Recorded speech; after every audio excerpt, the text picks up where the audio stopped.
kursdoshlar, qo'limdagi didaktik o'yin. Biz maktabgacha yoshdagi bolalarga bundan juda ham ko'p foydalanamiz. Ranglarni o'rgatamiz bu yerda, keyin geometrik shakllarni o'rgatamiz. Undan tashqari biz o'yin qilib ham o'rgatamiz.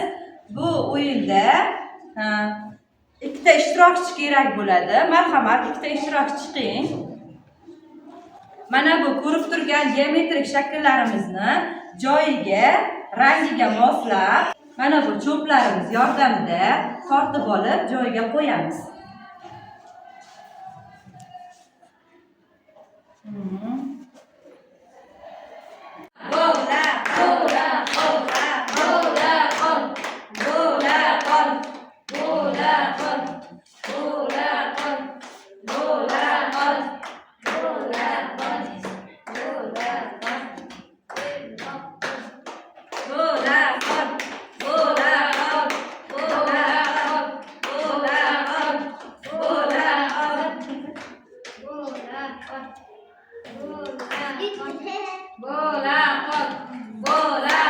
Demak, oddiynohon to'rtburchak shaklida yutibdilar va to'g'ri to'rtburchak shaklida ham yutibdilar, kvadrat shaklida ham yutibdilar.